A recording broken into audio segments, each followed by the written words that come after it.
What is happening, everybody? MG here, MG Covers, bringing you a brand new sports handicapping video. Title of this video, NFL Power Rankings for Week 5. My power rankings, we're going to do what we did last week. We're going to compare my power rankings, top 5, bottom 5 to ESPN.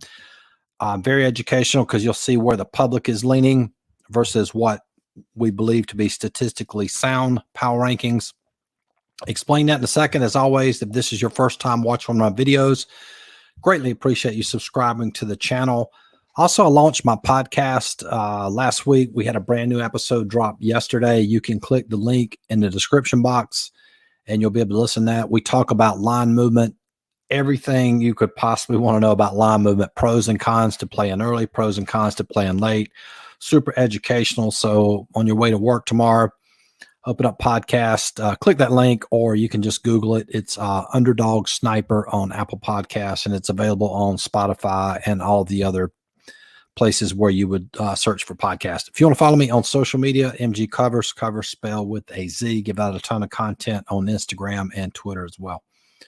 All right, so let's take a look at this week's. First thing we're going to do, we're going to look at ESPN's power rankings because I think it's important to see their power rankings. Again, these are biased power rankings, just like the lines that you see from the sports books. They have a lot of bias. They have to make the line based on the public's perception of a team. You look at ESPN's top 5, no surprise. Kansas City, number 1, Buffalo, number 2, Philadelphia, number 3, Green Bay, 4, and Miami, 5. Kansas City is a huge public team. Generally, when they're playing, majority of tickets are going to be on Kansas City. I think they've been a favorite. What was the stat? I can't remember exactly. I think it was like the last 25 games they've been a favorite.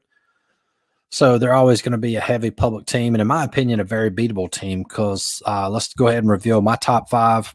My top 5 is Philadelphia. Can't believe they didn't make Philadelphia number 1. Philadelphia, and again, my model, if this is your first time watching my videos, it's statistically driven, which means I just calculate the stats that I use for my NFL model, and whatever it says is what we go by. There's no bias factored into it. It's not my opinion.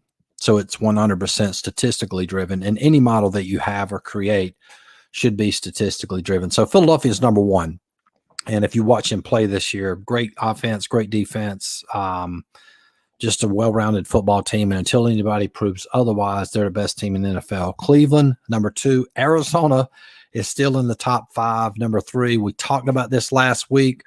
I think they were a very small favorite over Carolina. I told you guys that was a ton of value there with Arizona. And close most of the game, but they pulled away, pretty much blew Carolina out in the fourth quarter. Cincinnati coming in at number 4, and no surprise with Buffalo at 5 for my power rankings.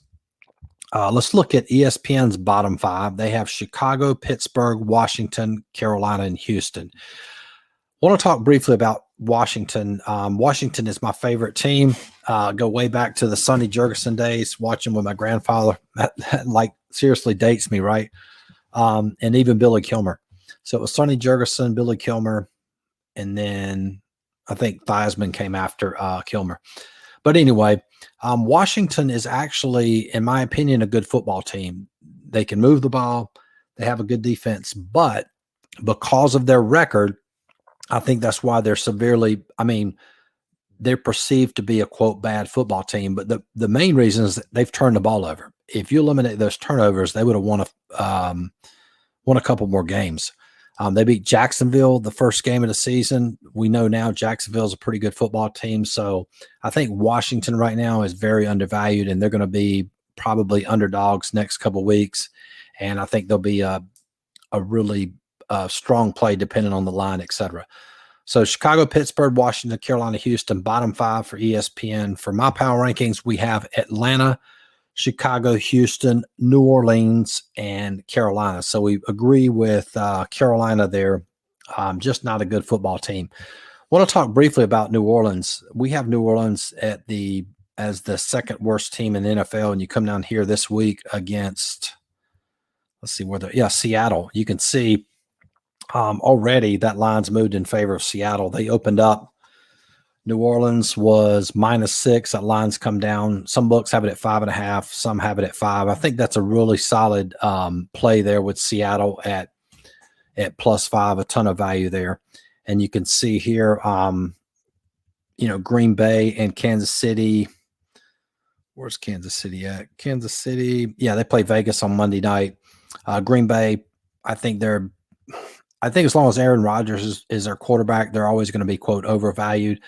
Giants, pretty good team. The Giants have had, it's hard to say in NFL if teams have a weak schedule because all the teams are so close talent-wise, but that's a pretty big line. If it stays at 8, Green Bay has to win by 2 possessions, so some value there with the Giants.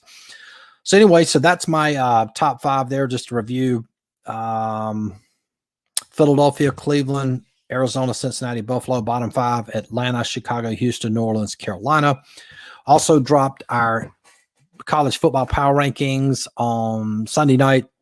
If you want access to those, $49.95. That gives you access to actually all my power rankings for both NFL, college, soccer. We have Major League Baseball, should be finished up this week.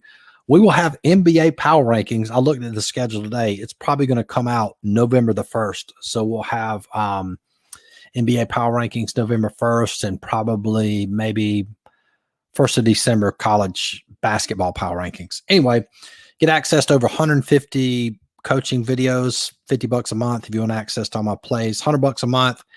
And if you want to join for a year, that's the best value, $4.99. You save about $600. And of course, a link to join is in the description box. Good luck this week in the NFL. Make good wagers. Talk to you guys soon. Peace.